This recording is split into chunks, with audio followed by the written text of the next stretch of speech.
வணக்கம். அதிர்ஷ்டத்தை தரும் சனி அப்படிங்கிற தலைப்பில் இந்த வீடியோவில் வந்து பார்க்கலாம். ஒரு தசை நடந்தது அப்படின்னா அந்த தசா மேலே எதிர்பார்ப்பு அப்படிங்கிறது வந்து அதிகமாக வந்து சனியை விட மற்ற கிரகங்களுக்கு வந்து இருக்கும். உதாரணமாக சொல்லணும் அப்படின்னா, இப்போ ஒருத்தருக்கு வந்து ஜோதிடர் வந்து உங்களுக்கு சுக்கிர தசை வரப்போகுதுங்க, உங்களுக்கு ரொம்ப யோகம் வரும் அப்படின்னு நம்ம சொல்லிட்டோம் அப்படின்னா அந்த ஜாதகர் போய் ரொம்ப சந்தோஷமாக ஆயிடுவார். அவர் எல்லாட்டையுமே எனக்கு வந்து சுக்கிரதசை வரப்போகுது, பெரிய கோடீஸ்வரனாக ஆக போகிறேன், பெரிய செல்வந்தராக ஆக போகிறேன் அப்படின்னு சொல்லவும் ஆரம்பிச்சிடுவார் அவங்க உறவினர்கள்ட்ட. அவரும் ரொம்ப சந்தோஷமாக இருப்பார். ஆனால் வந்து பார்த்தீங்க அப்படின்னா சுக்கிரதசை வந்த பிறகு அவங்களுக்கு பெரிய பிரச்சனை அப்படிங்கிறது வந்து வரும். அதே நேரத்தில் யோகாதிபதி தசாவுக்கும் இந்த மாதிரி தான் வந்து ரொம்ப வந்து எதிர்பார்ப்பு அப்படிங்கிறது வந்து இருக்கும். பொதுவாக ஜாதகத்தில் வந்து மற்ற கிரகங்கள் எல்லாத்துலேயுமே வந்து ஒரு எதிர்பார்ப்பு அப்படிங்கிறது மனிதன்கிட்ட வந்து இருக்கும். ஆனால் சனி தசா வருது அப்படின்னு சொன்னால் அவங்க வந்து நல்லாவே இருக்குன்னு ஜோதிடர்கள் சொன்னால் கூட அந்த ஜாதகர் வந்து கொஞ்சம் வந்து டல் அடிச்சிருவாங்க.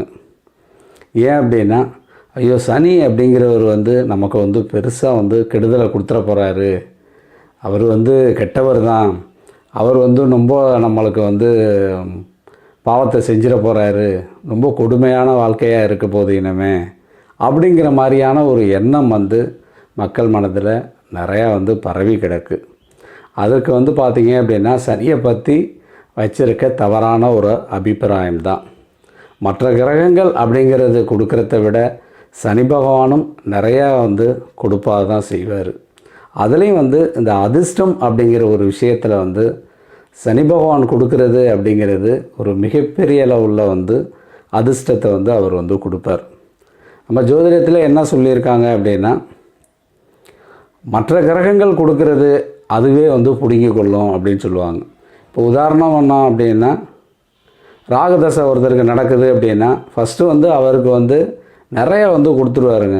கொடுத்தோன்னே பார்த்தீங்கன்னா அந்த ராகுதசை போகிறதுக்குள்ளேயே எல்லாத்தையும் பிச்சு பிடுங்கிக்கிட்டு அவரை வந்து நடுத்தருவில் விட்டுருவார். அதே மாதிரி சுக்கிர தசாவிலையும் அப்படி தான். நல்லா கொடுத்துக்கிட்டு இருக்கோம், திடீர்னு வந்து பார்த்திங்கன்னா அவரை வந்து ஒன்றும் இல்லாமல் பண்ணி அவரை வந்து ஆளே காலி பண்ணி விட்டுட்டு போயிடும் சுக்கிர தசை எல்லாம். இந்த மாதிரி வந்து பார்த்திங்க அப்படின்னா ஒவ்வொரு தசாவும் கொடுக்கும், அதே நேரத்தில் எல்லாத்தையும் அந்த தசாவிலேயே வந்து பிடுங்கிக்கிட்டு அவரை வந்து நடுத்தருவில் ஏற்கனவே எப்படி இருந்தாரோ அந்த மாதிரியான ஒரு நிலைமைக்கு வந்து விட்டுரும். ஆனால் அந்த சனி மட்டும் வந்து பார்த்திங்க அப்படின்னா அவர் கொடுக்குறத வந்து என்றைக்குமே வந்து அதை வந்து பிடுங்கி எடுக்கிற பழக்கம் வந்து சனிக்கு மட்டும் கிடையாதுங்க. அதனால தான் ஜோதிடர்கள் பூரா வந்து என்ன சொல்கிறது அப்படின்னா, சனி கொடுப்பதை வேறு யாராலையுமே வந்து பிடுங்கி எடுக்க முடியாது அப்படின்னு வந்து சொல்கிறாங்க. பொதுவாக சனி தசை அப்படிங்கிறது வந்து 19 வருட காலங்கள். இந்த 19 வருட காலங்கள் அப்படின்னு சொன்னாலே வந்து பயந்துருவாங்க. ஐயோ 19 வருஷம் நான் ரொம்ப கஷ்டப்பட போகிறேன்னா அப்படிங்கிற மாதிரியே வந்து என்ன பண்ணுவாங்க அப்படின்னா பயந்துருவாங்க. ஆனால் வந்து பார்த்திங்க அப்படின்னா இந்த சனி பகவான் தசை ஆரம்பித்த பிறகே வந்து நிறைய நல்ல விஷயங்கள் அந்த ஜாதகருக்கு நிறையா வந்து நடக்கும். ஆனால் என்ன அப்படின்னா அந்த மக்களோட மனநிலை வந்து ஒரு இது இருக்கும். சுக்கிர தசை ஆரம்பித்தோடனே எனக்கு வந்து பண வரவு வரணும் அப்படின்னு எதிர்பார்க்குறது.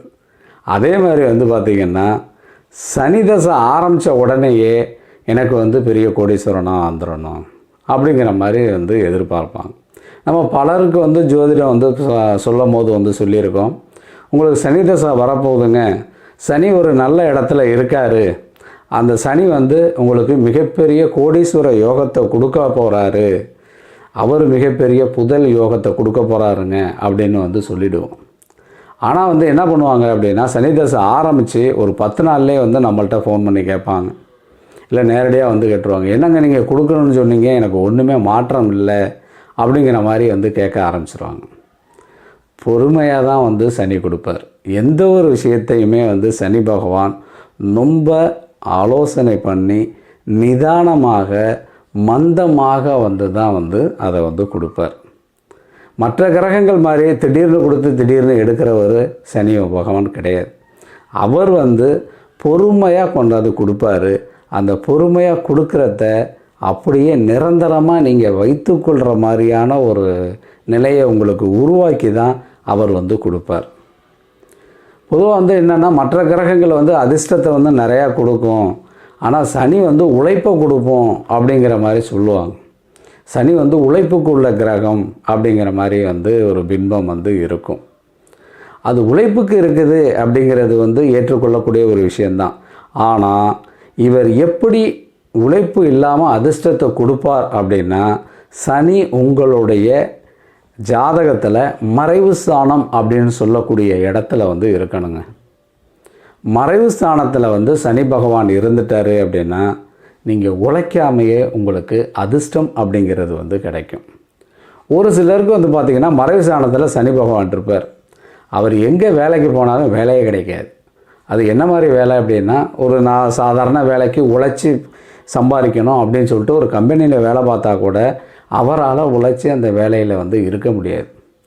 அவர் போய் ஒரு இடத்துல உட்காந்துருந்து ஏதாவது ஒரு வழியில் வந்து பார்த்திங்க அப்படின்னா, அவருக்கு கொண்டாந்து பணத்தை ஏதாவது ஒரு விதத்தில் அவங்களுக்கு செல்வ வளத்தை வந்து கொடுப்பார்.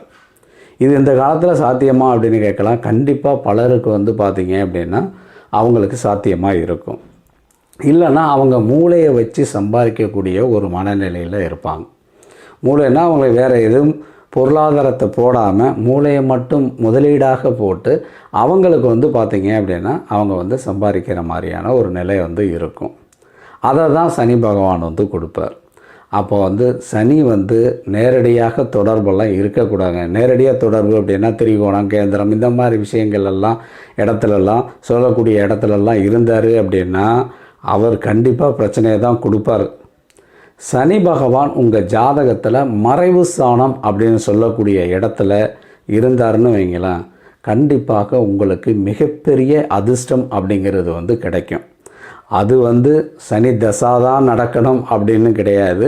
நடக்கக்கூடிய தசாவிலேயே சனி புத்திலேயே கொடுக்கும், இல்லை கோச்சாரத்தில் சனி நல்ல இடத்துல இருந்தாலும் கொடுக்கறதுக்கான வாய்ப்பு இருக்கும். சனி தசாவில் அது அதிகமாக கொடுக்கறதுக்கான வாய்ப்பு அப்படிங்கிறது வந்து உருவாகிடும். இப்போ புதையல் யோகம் அப்படின்னு பார்த்தீங்க அப்படின்னா, ஜோதிடத்தில் புதையல் யோகம் அப்படின்னு தேடி பார்த்தீங்கன்னா சனி வந்து 8ல் இருக்கார் அப்படிங்கிற மாதிரி காட்டும். சனி 8ல் இருந்தால் உங்களுக்கு புதையல் யோகம் கிடைக்கும் அப்படின்னு அது ஒரு மறைவுசான இடம். இப்போ நம்மளே வந்து நிறையா வந்து பார்த்திங்க அப்படின்னா லாட்ரி யோகத்தில் சனி பகவான் 8ல் இருந்தார்னா உங்களுக்கு லாட்ரி யோகம் கிடைக்கும் அப்படிங்கிற மாதிரி சொல்லியிருக்கோம். நிறைய பேர் அந்த மாதிரி யோகத்தில் பிறந்து நிறைய பணம் வந்து அந்த இதில் வந்து சம்பாதிச்சிருக்காங்க.